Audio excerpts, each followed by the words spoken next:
The sun was setting behind the metal towers of New Orion City, painting the sky in shades of red and purple. The air smelled of smoke, spice, and oil. The streets were alive, crowded with humans, aliens, and traders shouting in dozens of strange voices.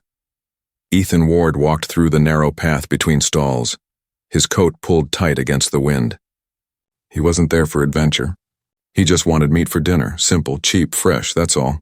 He hated this part of the city and the lower decks. It was where you could buy anything if you knew who to ask. Fresh food, illegal tech, even living creatures. The kind of place where people disappeared and nobody asked questions. Ethan moved from one stall to another, looking for something decent. Robots sliced alien fish. Smoke rose from cooking grills and holograms flashed prices in glowing letters. But nothing caught his eye. The meat was either rotten or fake, made from recycled protein blocks. He sighed and turned to leave. Then a low voice called out behind him. "Hey, human! You want something?" Rare? Ethan stopped. He turned and saw an old alien man standing beside a tent made of black cloth. His eyes were yellow and narrow, his voice rough like sand. Ethan frowned. "I'm not looking for trouble," he said. The alien smiled, showing sharp teeth. "No trouble. Just something different. Follow me." Ethan hesitated. Every instinct told him to walk away. But curiosity, that old human weakness, pulled him closer. He followed the alien through a dark passage between stalls until they reached a small hidden area behind the market. It was quiet there, too quiet. The alien pulled off a cover from a metal cage. Inside, sitting on the cold floor, was a woman, or at least something like a woman. Her skin was pale blue, her hair silver like moonlight, and her eyes glowed faintly in the dim light. She was thin, weak, and dressed in torn fabric. But her face looked full of sorrow and fear. Ethan froze. "What the hell is this?" the merchant said softly. "A widow from the Varelian race. Her husband was killed in the last colony war. She was captured and sent here. Now she belongs to whoever pays the price." Ethan's stomach turned. "You're selling her? Like an animal?" The alien shrugged. "Business is business. She's not human. She has no rights here." The woman raised her head slowly. Her glowing eyes met Ethan's. For a moment, the world around him vanished. There was something in her gaze. Pain, yes, but also hope. A silent plea. She didn't speak, but he could feel the words in her eyes. "Help me." Ethan looked back at the merchant. "How much?"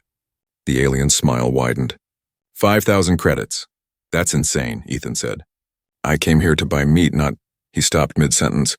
The woman trembled, her hands chained, her skin bruised. Something deep inside him twisted. He remembered his sister, who had died in the same war, sold out by the same kind of men. Ethan took out his credit chip and handed it over. "I'll take her." The alien blinked in surprise. "You? A human buying a Varelian? Strange times." He pressed his claw on the scanner and the cage opened with a hiss. The woman looked at Ethan, confused, almost afraid to move. "You're free," he said quietly. "Come with me." She stood slowly, her legs weak. When she stepped into the light, Ethan noticed faint glowing marks on her wrists. Not just bruises, but patterns, like burned symbols. He didn't know what they meant, but he didn't ask. The merchant laughed softly. "You're a fool, human. That one brings bad luck. Her husband crossed the wrong people. She's cursed." Ethan ignored him and guided her out of the alley. The noise of the market returned, the smell, the shouting, the chaos. But now everything felt different. Every eye seemed to follow them. Every sound felt sharper. The woman tried to speak, but only a whisper came out. "To thank him, you." He looked at her. "You have a name?" She hesitated. Lyra," Ethan nodded. "I'm Ethan. Let's get you home." They walked through the crowded market streets side by side, a human and an alien widow. People stared, whispered, laughed. Ethan didn't care. Something in his heart told him he had done the right thing. But he also knew he had just made a very dangerous mistake. As they left the market, a shadow moved on the rooftop above. A small red light blinked, a drone camera recording them. Somewhere far away, in a dark room filled with screens, a voice said, "Target acquired." The widow has a new owner. Ethan didn't know it yet, but buying that alien woman was the beginning of something that would change his life. And maybe the fate of 2 entire species. The ride home was silent. The hover bus shook slightly as it moved through the fog-filled streets of New Orion. Neon lights flashed across the windows, painting the faces of passengers in red and blue. Ethan sat at the corner seat, his coat wrapped around Lyra's shoulders. She shivered but said nothing. Her eyes stared out at the dark city beyond the glass, lost, hollow, afraid. Ethan kept glancing at her, not sure what to say. He had bought her to save her life, but now what? He wasn't a hero. He was just an engineer, living alone in a broken apartment. He didn't even have enough food for himself most days. When the bus stopped, rain began to fall, heavy silver rain that smelled like metal. Ethan guided Lyra down the narrow alley to his small apartment. The door creaked as it opened. Inside, the lights flickered weakly, showing a messy room filled with spare parts and tools. Not much, he muttered, but it's safe. Lyra looked around slowly like someone who had forgotten what safety felt like. She touched the edge of a table, tracing the rough wood with her blue fingers. Then she whispered, "Thank you for taking me away." Ethan tried to smile. "You don't owe me anything. I just did what was right." She shook her head gently. No human ever says that anymore. Her voice was soft but sad, like a memory of something long lost. Ethan didn't answer. He found her a blanket, a bowl of warm water, and some food. She ate slowly, as if every bite was a fight. After a while, she leaned back and closed her eyes, exhaustion winning over fear. Ethan sat by the small table and turned on his data pad. He wanted to check the news, maybe there'd be something about missing aliens. But as he scanned the headlines, a quiet sound made him stop. A faint hum, like a machine running somewhere nearby. He looked at Lyra. The sound was coming from her wrist. He moved closer and saw the strange glowing marks he had noticed earlier. Now they pulsed faintly like a heartbeat. When he held his scanner close, the device beeped, detecting an active signal. "What is this?" he whispered. The display flashed. "Unknown biotracker detected. Source military tag, level 9." Ethan froze. That was bad, very bad. A level 9 tag meant she was being tracked by the Central Security Network. Someone somewhere knew exactly where she was. He cursed under his breath and grabbed a toolkit. "Hold still," he said quickly. Lyra's eyes opened halfway. What are you doing?" "Saving both our lives," Ethan said. "That mark, it's not just a burn. It's a tracker." Her breath caught. I didn't know." He worked fast, using a laser knife and a magnetic field cutter. Sparks flew. The mark glowed brighter, fighting back. Lyra bit her lip to stop from crying out. Then with a flash and a hiss, the tracker burned out, falling to the floor as a piece of black ash. Ethan sighed. "It's gone." Lyra looked at him with tears in her eyes. "You risked everything for me." "Why?" he hesitated. "Because I've seen enough pain. And I'm tired of pretending it's not my problem." Before she could answer, the lights in the room flickered, and once, twice, then went dark. The power grid had cut off. Outside, thunder rumbled, but Ethan knew it wasn't a storm. He ran to the window. Across the street, 3 drones hovered silently, red lights blinking. They were scanning the building. "They found us," Ethan whispered. Lyra stood, shaking. "They will kill you for helping me." He grabbed his jacket and a small blaster from the drawer. "Then we better not let them find us." He opened the back door and cold rain poured in. Neon reflected off every drop, making it look like the sky was bleeding light. Lyra hesitated but followed. Together, they slipped into the maze of back streets, running past old metal walls and dripping pipes. Behind them, a drone fired a red beam, burning through the air. Ethan ducked, pulling Lyra behind a trash barrier. The beam missed by inches, cutting a hole through the wall. "Come on!" he shouted, grabbing her hand. They ran again, hearts pounding. The city was alive with noise, sirens, engines, shouts. Somewhere in the chaos, Ethan realized this was only the beginning. He had bought a woman to save her, but he had also bought himself a war. As they disappeared into the storm, Lyra looked up at him, her voice trembling. "My husband. They killed him because he fought them." Ethan looked back. Then maybe it's time someone fought back again. Far above, a voice echoed through a drone speaker. "Capture the Varelian. Terminate the human." And just like that, mercy had turned into a death sentence. Rain fell endlessly that night. Cold drops ran down steel walls and crashed against the rooftops like whispers of warning. Ethan and Lyra ran until their legs burned. When they finally stopped, they were outside the city, near the old cargo district where nobody lived anymore. The streets were empty there. Broken lamps flickered weakly and silence ruled the air. Ethan guided Lyra into an abandoned storage unit. Inside, the air smelled of dust and rust. She sat down, breathing hard. Her silver hair was soaked, and her skin shimmered faintly in the dim light. Ethan sealed the metal door and turned on a small lantern. "Are you hurt?" he asked. She shook her head slowly. "No. Just tired." He nodded. "Good, because we need to talk." Lyra looked up at him with wary eyes. "About what?" Ethan took a deep breath. "That tracker I removed, it wasn't just military, it was linked to a command chain. Someone powerful was watching you." "Who are you really, Lyra?" Her eyes shifted away.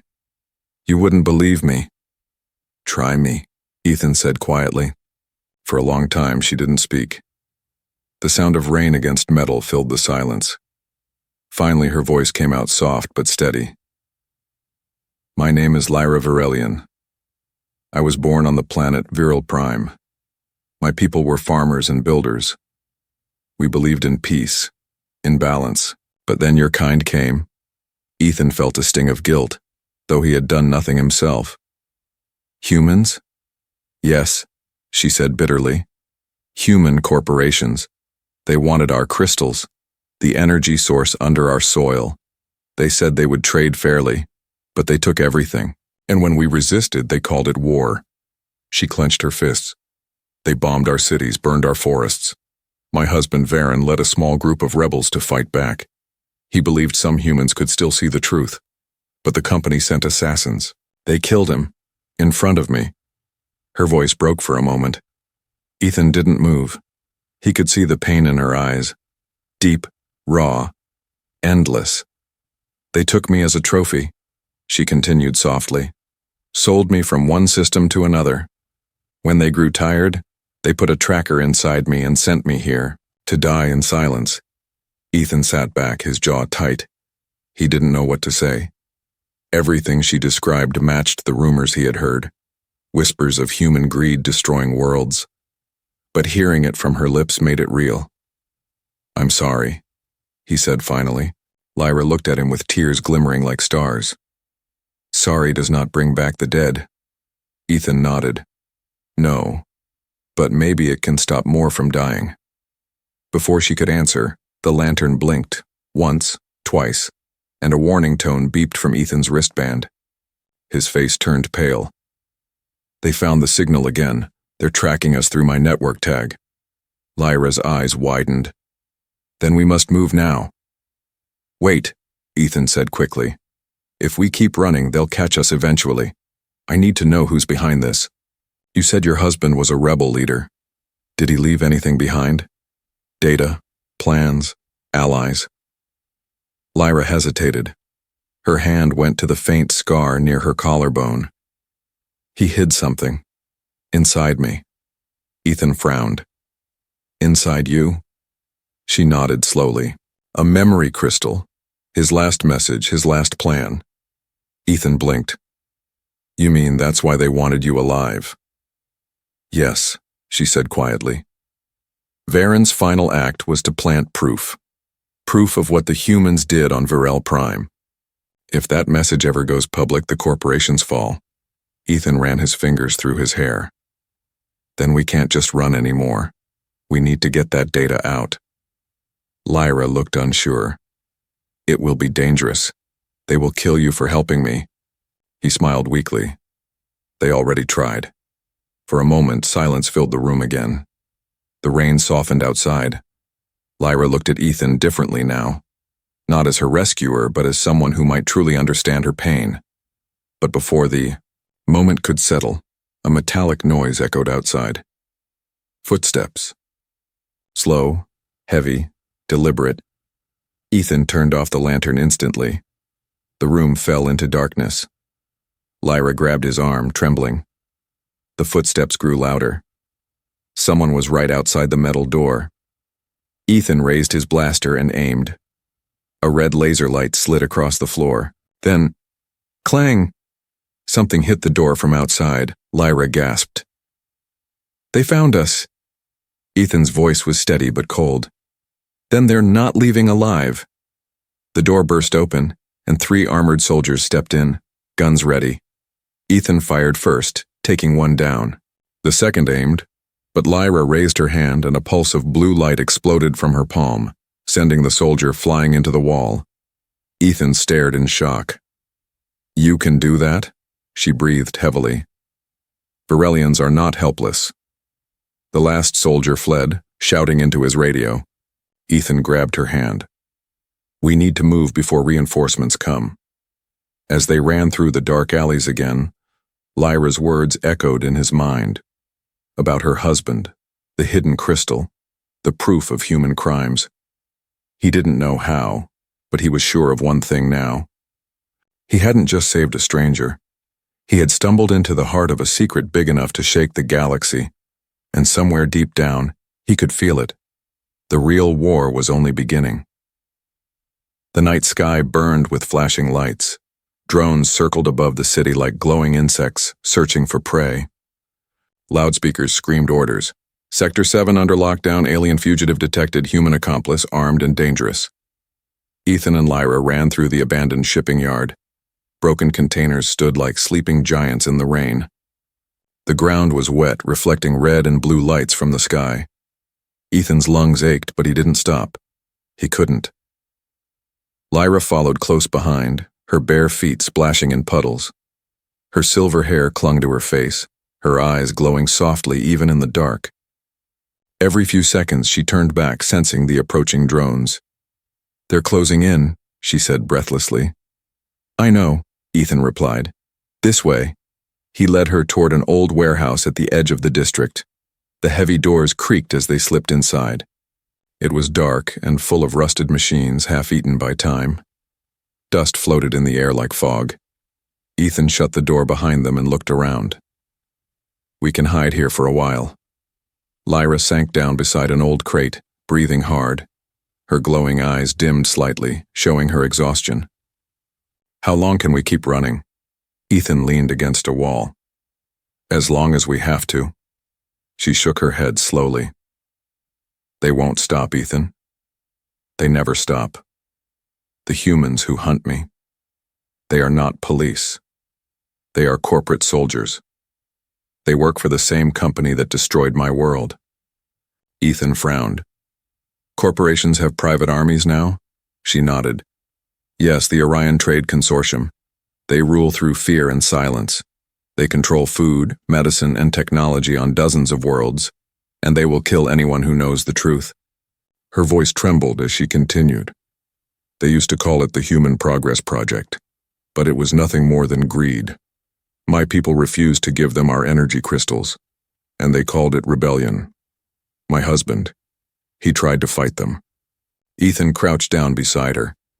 "You mean this company started a war just for resources?" Lyra nodded again. "For them, everything has a price, even life."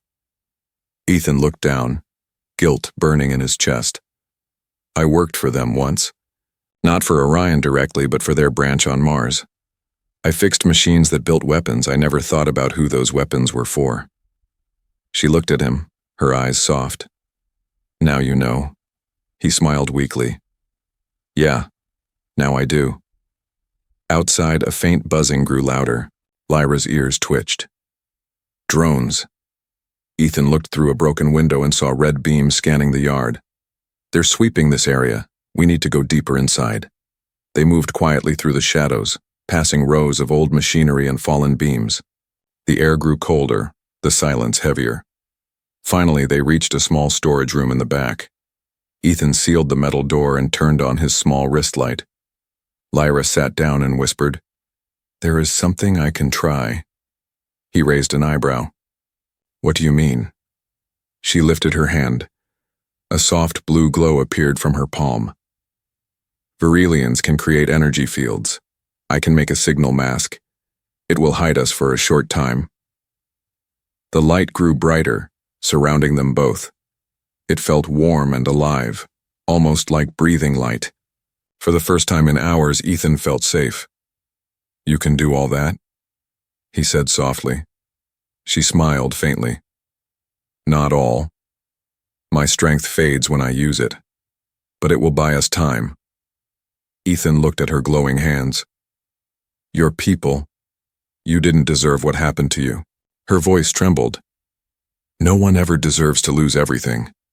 Suddenly there was a loud crash outside. Metal hit metal. A voice shouted through a speaker. We know you're in there. Step out or we burn the whole place. Ethan grabbed his blaster and whispered, Stay behind me. The door shook as something hit it. Once, twice, then it blew open. Flames burst through as 3 armored soldiers stormed in. The first fired, but Ethan rolled aside and shot back. Sparks flew, lighting the dark. The second soldier charged at him, but Lyra raised her hand. A blue wave exploded, sending him flying into the wall. Go, Lyra, Ethan shouted. She hesitated. Not without you. Now. She ran toward the back exit. Ethan followed, firing one last shot that hit the fuel tank. A thunderous explosion rocked the warehouse, throwing them both outside into the mud. When the smoke cleared, Ethan looked at her and said, That's the last time we hide in a warehouse. Lyra gave a weak laugh through her tears. You're insane, he grinned. Maybe, but I'm not letting them take you. Far away, high above the clouds, a black ship changed course toward their position. Inside, a man in a dark suit watched the burning warehouse on his screen. Activate Project Clean Sweep, he said coldly. I want them both erased. Back on the ground, Ethan and Lyra looked up as a low rumble filled the air. A massive drone carrier broke through the clouds, its lights glowing like fire. Lyra whispered, They're bringing hunters.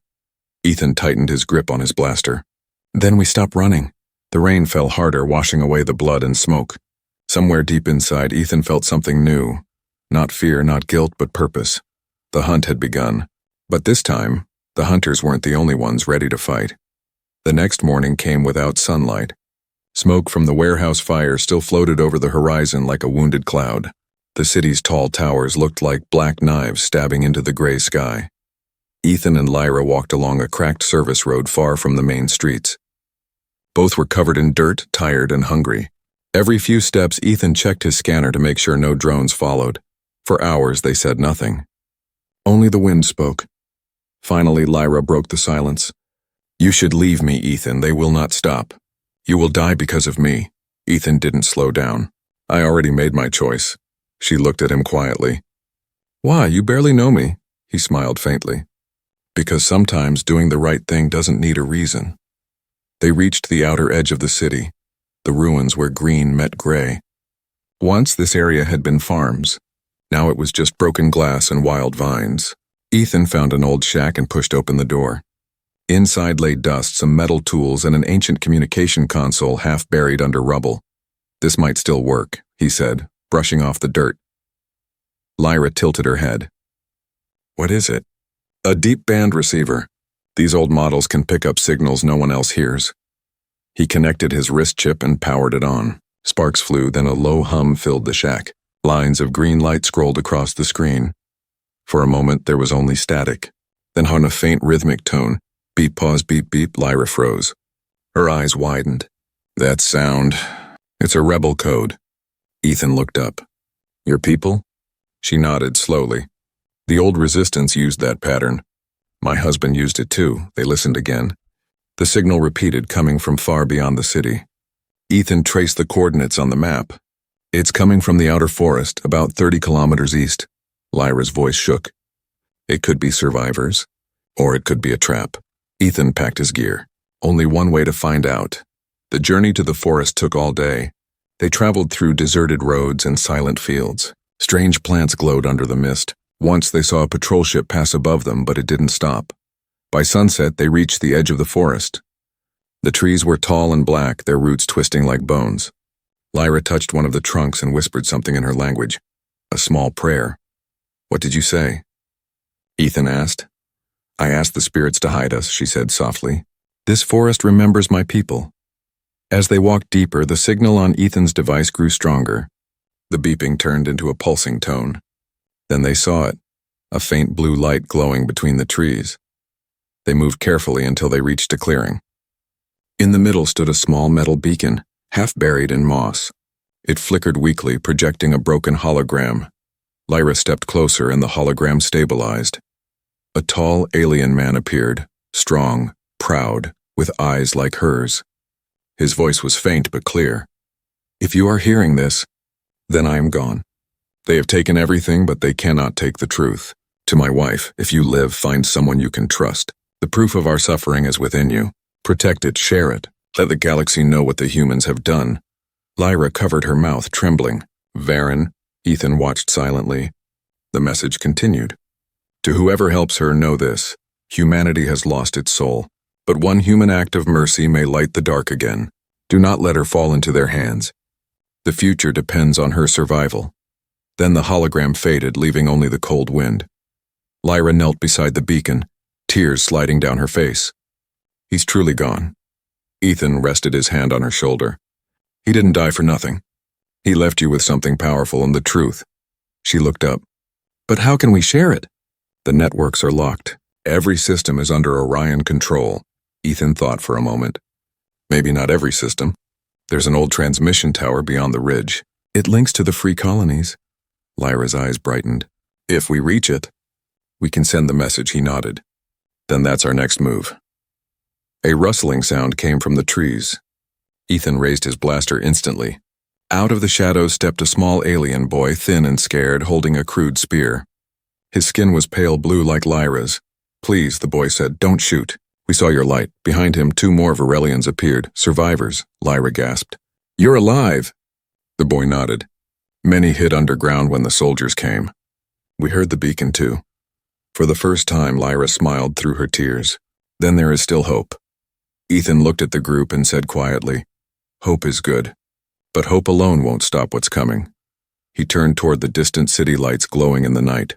Somewhere out there, the Orion Consortium was watching, planning, and sending more hunters. But now Ethan knew what he was fighting for. Not just Lyra. Not just guilt. He was fighting for the truth. The forest wind carried the last echo of Varen's message. "One act of mercy can save a world," Ethan whispered back. "Then let's save it." The forest was quiet that night, too quiet.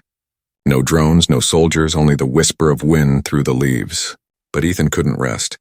He sat beside the dying campfire, staring at the blue flame that flickered inside the old beacon. Lyra and the small group of survivors slept nearby, their faces soft in the dim light. He had thought the hard part was over. He had found the message, the proof. Yet now came the hardest question of all: what to do with it? The message stored in Lyra's body was more than data. It was a truth bomb. It showed how humans had burned planets, enslaved species, and killed without mercy, all for money and power. If that truth reached the galaxy, humanity's name would drown in shame. Ethan rubbed his face. "If I send it, I betray my own kind," he whispered to himself. "If I don't, I betray hers."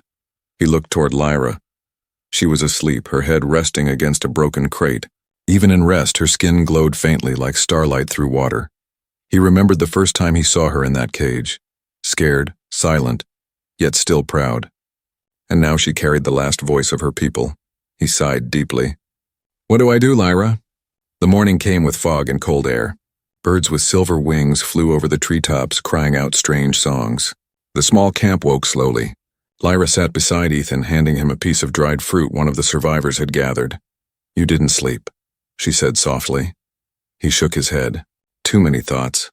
You've seen what my people suffered. If you release that message, others will know. Maybe they'll stop the consortium. Or maybe," Ethan said quietly, "they'll start another war. Human against alien. And this time nobody will win." Lyra's eyes filled with sadness. "Then you believe your people will never change?" He looked at her for a long moment. "I believe some can, but change always begins with pain." Before they could speak again, a distant rumble broke the peace. The ground trembled slightly. Ethan grabbed his scanner. "They're coming. Large unit moving fast." The survivors panicked, gathering their few things. Ethan looked east toward the ridge. "The transmission tower. We can reach it before they arrive." Lyra nodded. "Then we go now." They moved through the forest as thunder echoed behind them, the sound of engines and heavy machines. The Orion troops had found their trail. By the time they reached the ridge, the sky was full of smoke. At the top stood the old transmission tower, tall and rusted but still intact. Its metal bones reached into the clouds like a forgotten monument. Ethan's heart pounded. If we can power this up, I can send the message through the outer relay. It'll spread across every colony. Lyra placed her hand on the control panel. Blue light spread from her skin into the circuits. My energy can activate it, but it will drain me. He shook his head. No, I'll find another way. She smiled sadly. Ethan, you gave me freedom. Let me give something back. Before he could stop her, she closed her eyes. The tower lit up like a sunrise, humming with power. The old metal vibrated as energy surged through it. Ethan rushed to the console, typing commands. It's working. The message is uploading. Then his screen flashed red and incoming hostiles detected. He looked down the hill. Dozens of armored soldiers advanced, followed by hovering drones. The ground shook under their boots. Lyra opened her eyes weakly. You must go. Not without you. They'll kill you, Ethan. He looked at her and smiled. Then I'll make sure they remember me too. He grabbed his blaster and ran toward the hill's edge. The first drone appeared and he shot it down. Then another. Sparks rained around him as energy bolts tore through trees. Ethan, Lyra shouted. He turned. Send it, Lyra. Finish it. The tower's core glowed bright white. The hologram of Varen appeared again, his voice echoing over the noise. Truth cannot be buried. Not by fear, not by war. Let it rise, Lyra pressed the final command. The beam shot upward, piercing the clouds, a ray of light carrying the message to the stars. Ethan smiled through the chaos. You did it. A blaster bolt struck near him, throwing him backward. He hit the ground hard. Lyra screamed his name, running to him. He coughed, blood on his lips. Don't cry. We did what we had to. She held his hand tightly. You'll live. He shook his head weakly. Just promise me. The truth will stay free. I promise. Behind them, the tower exploded in light as more soldiers closed in. But the message had already gone, flying across space, unstoppable. Lyra looked down at Ethan one last time, her tears glowing blue in the fading light. You showed me what humanity could be. He smiled faintly. And you showed me what it should be. Then his hand went still. Lyra turned toward the burning sky, her face calm, her eyes bright. They can kill us, she whispered, but they can't kill the truth. Above the planet, satellites blinked alive, repeating the signal to every corner of the galaxy. And somewhere deep in the human colonies, the name Ethan Ward began to spread. The human who chose truth over his own kind. The choice had been made, and the galaxy would never be the same again. The galaxy changed the moment the light reached it. Across space, thousands of receivers caught the transmission from the old tower on Orion 5. The message of truth, the proof of the crimes, the faces of the dead, the voice of Lyra's husband, spread like wildfire through every human colony and alien world. It could not be stopped, not erased, not denied. And at the center of it all, in the smoking ruins of the tower, lay the man who had started it, Ethan Ward. When the soldiers reached the ridge, they found only silence. The air smelled of metal and rain. Lyra knelt beside Ethan's body, her head bowed, her silver hair tangled with blood and ash. Around them, smoke rose like ghosts.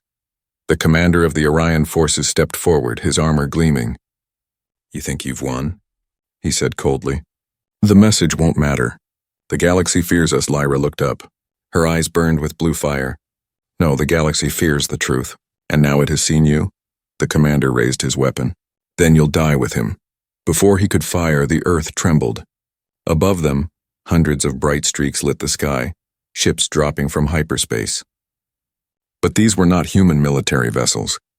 They carried banners of dozens of alien races, the ones Orion had oppressed, enslaved, forgotten.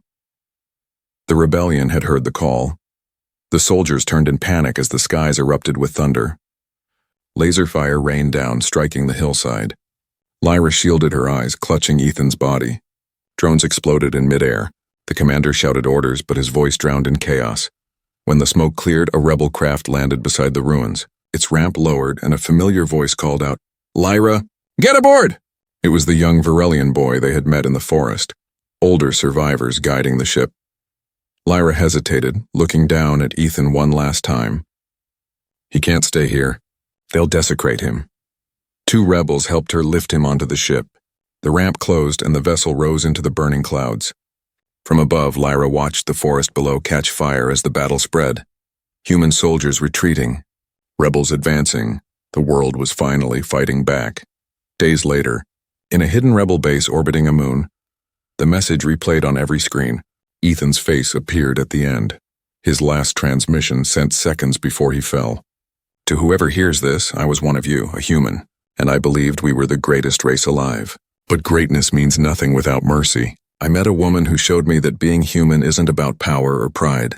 It's about choice. And I chose to stand with her. If you see this message, remember us. Remember what was done, and never again let humanity become a monster. The room was silent when the recording ended. Even the rebels who had lost families, homes, and planets felt something shift inside them. A human, a single, ordinary man who had done what no army ever could. He had made them believe again. Lyra stood near the window of the ship, looking out at the stars. Her body still ached, her heart even more so, but inside her chest was a quiet fire. Not of rage, but of purpose. She held a small pendant, Ethan's ID tag, the only thing left of him. "I wish you could see it, Ethan," she whispered. "Your people are waking up." A young rebel officer approached.